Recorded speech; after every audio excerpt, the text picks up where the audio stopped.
This is so slow, I could probably get out and run as fast as this thing's trying to accelerate.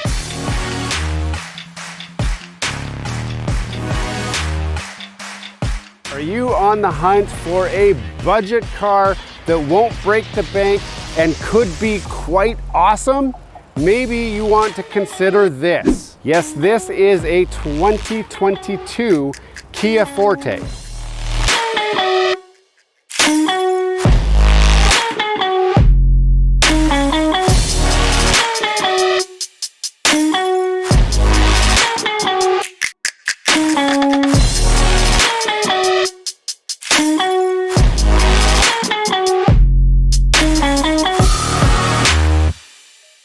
So this car has been loosely styled to resemble the Kia Stinger, which I'll flash on the screen right now for you to check out, and compare to this. You can decide if it even looks remotely the same, even though Kia says that it does. It is equipped with a 147 horsepower, 2-liter, 4-cylinder engine with actually it's a CVT transmission. I don't know if that's any good, but it does come in a 6-speed manual as well. This one obviously does not have it because it's a rental and nobody knows how to drive a stick anymore. But despite that, our tiny little 2-liter engine still manages to propel this car from 0 to 60 in about like 9 seconds. It's slow. If you watched my video talking about my Mustang convertible and how I bought it to be slow and to just cruise with the top down, this is like 2 seconds slower than that Mustang. It is slow.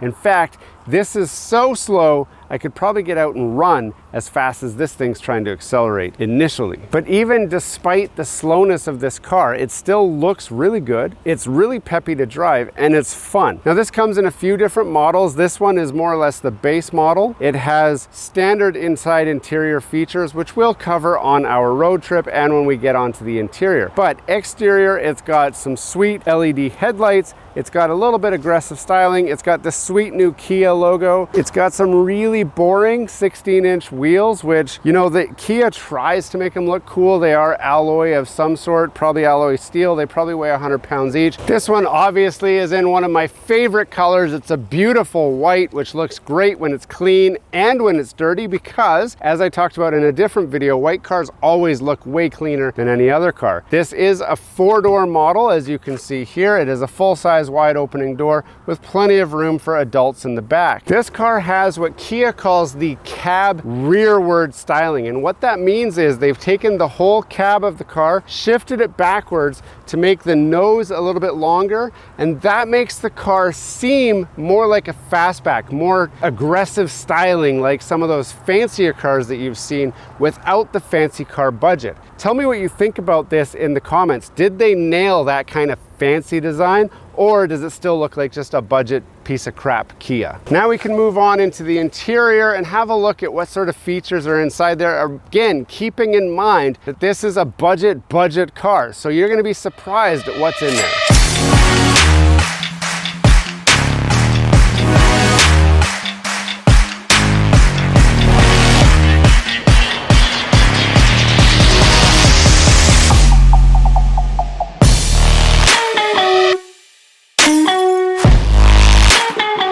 So this car comes appointed with some pretty standard features, even though it's a basic car, and it does have some kind of primitive features that you might expect on a car as standard. So some things that you probably would expect: the power windows, power door locks, you've got power adjustable mirrors, you've got adjustable buttons here for blind spot detection, you've got traction control on off, you've got a beautifully appointed steering wheel with lots of controls for your volume, for your infotainment.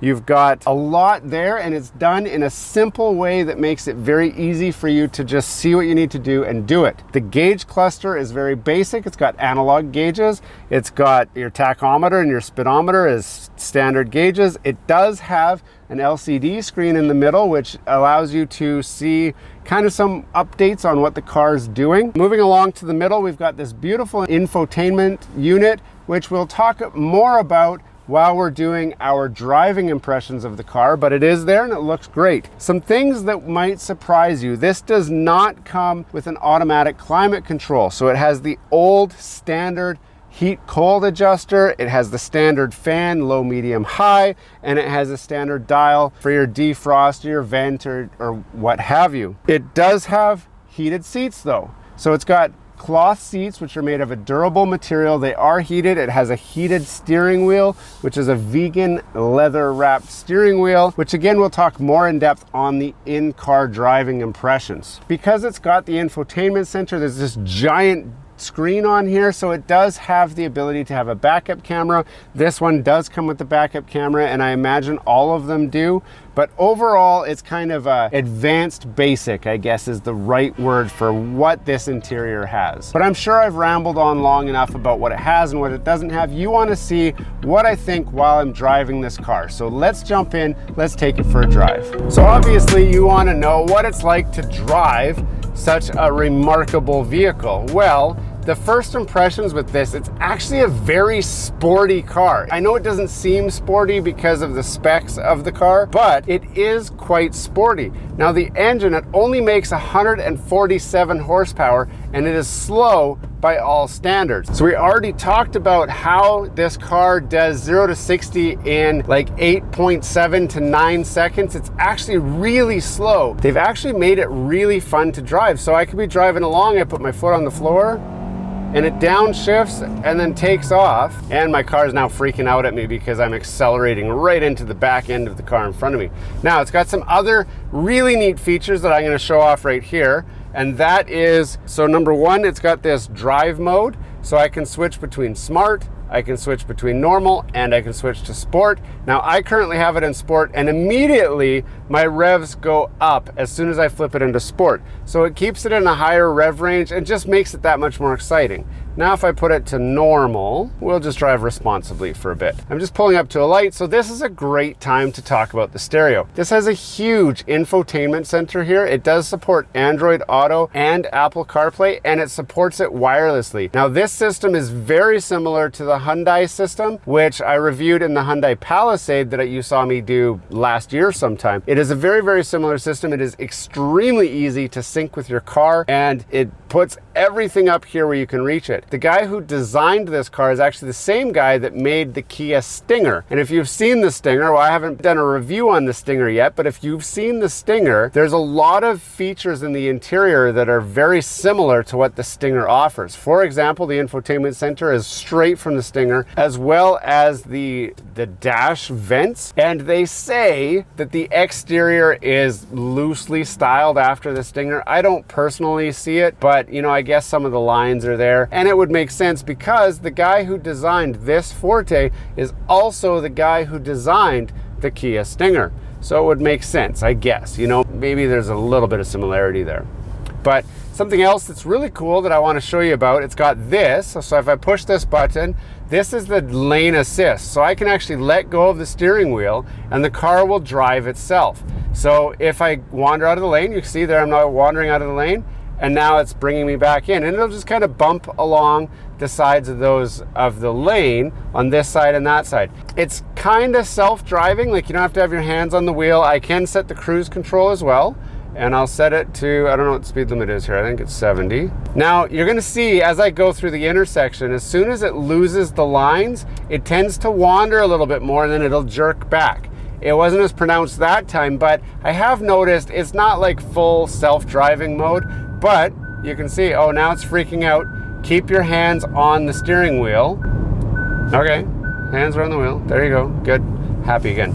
So I've actually driven with my hand just kind of hovering just to see how good this is, and it's pretty good. See, now it's broken, it lost the lane, and has a little green flashing light there to say, hey, I don't know where you are, you better take over from here. And that's why this is not a full self-driving mode, because it loses you all the time. Now I'm coming up to a corner and it's not slowing me down at all. And another example of how this is not self-driving mode, it is strictly driver assist. Now I'm gonna turn this off because it does end up fighting you a lot if you are not letting it kind of steer for you, which I don't really like. The dash on here is actually really simple. It's clean. It's got this screen that has a full LCD, so it can do all kinds of fun things. Right now it's saying what my attention level is, and it's saying, hey, it's been 6 minutes since your last break, maybe consider taking a break. Now I don't need a break, but here I step on the gas and it accelerates. This is fun. This is really fun.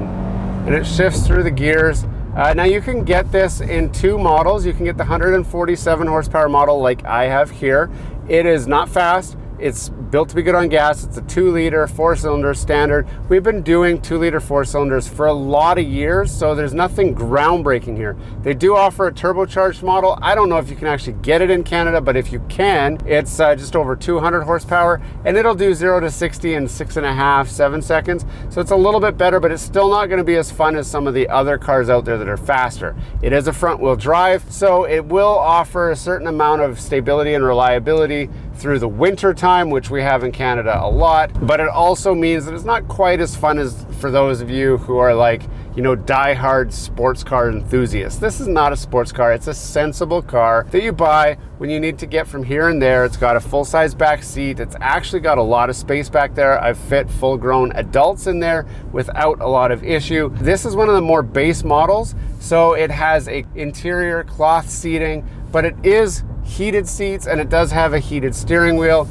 Let's talk about the steering wheel for a little bit here. The steering wheel has a lot of buttons on it, which is great. So you can control that infotainment center that we talked about. You can control the cruise control. It's obviously got a horn, which honks, and it looks good. It's a good looking steering wheel. My biggest problem with it is this steering wheel is definitely made out of vegan leather, and I still struggle to get used to how this feels. I don't like how it feels. I still like the premium feel that true leather brings, and this feels like a cheap alternative. Now, this being a cheap car, it makes sense that it would have cheap materials, and you know, a lot of automakers are turning to be more sensibly minded when they're thinking about the environment, and so it stands to reason that obviously more car makers would start to embrace all of these vegan materials. It's something that I personally will have to get used to, even though I don't want to. Now, since this is more of a budget, sensible car, I guess you would be asking yourself, you know, how does this stack up against other cars? Well, personally, I've been using this car for about a week now on this test drive, and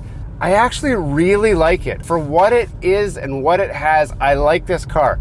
And I'm comparing it to some of the other bigger brands. Like, those of you that know me, you know that I love my Nissans. I love Nissan as a brand, and I recently test drove the Nissan Altima, the Midnight Edition, and I was thoroughly unimpressed. I was not impressed at all with that car, and this one is refreshing. It's nice to get into this and be able to enjoy driving again, and it does have a sense of enjoyment. There's something about this car.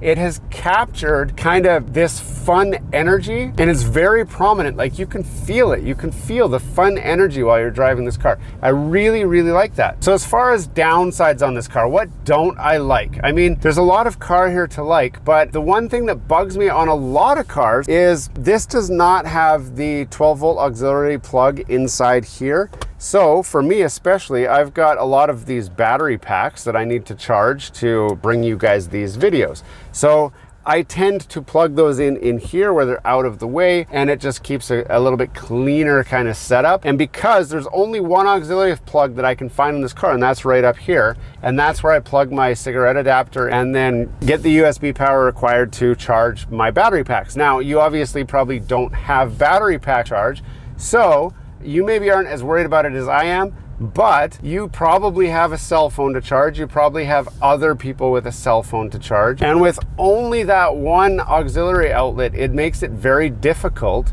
to charge a lot of cell phones. Now, this does have wireless charging. There's a mat right here for it. My phone does not support wireless charging, so I'm not going to be able to show you that. But it's actually kind of small, and my phone doesn't even really fit on there very well. There's a couple of USB ports as well that you can plug into, and if you don't want to use the wireless connection to your stereo, you can use a wired connection through that USB port. In the back seat, there is one USB port, just one. It's a huge letdown because, you know, my kids, when they want to travel in the car, they want to plug in like their Switch charger, they want to plug in their iPhone charger, they want to plug in a lot of stuff. And with only one USB port in the back, it would become a problem, especially on like a long road trip or something. So I could see you would end up using adapters and splitters and stuff just to try and get enough power to power all of these devices and such. But really, that's starting to get a little bit nitpicky. Everything else seems to be okay. The seat's comfortable, it's got a little bit of bolster to it, and even though it's fabric, it feels like it's going to be a durable fabric. It should last for a long time. And I guess that's it. Hey, thanks for watching all the way to the end of this video. We hope you enjoy the content in this video, and we'd love to have you come back. Consider subscribing to the channel if you haven't already. And for those subscribers who are looking for that extra special thing that you can do to support this channel, consider joining our members group. That's where we're building this community, the Gears and Tech community, where we can all enjoy content together. You'll get special perks, which we'd love for you to check out by clicking the link down below. For those of you who are just happy to watch the video, that's okay too. You can check out some of our other content right over here, where we've got some previous videos that have already been uploaded and enjoyed by many of our viewers already. We do hope to see you again. This has been Gears and Tech. Have a great day.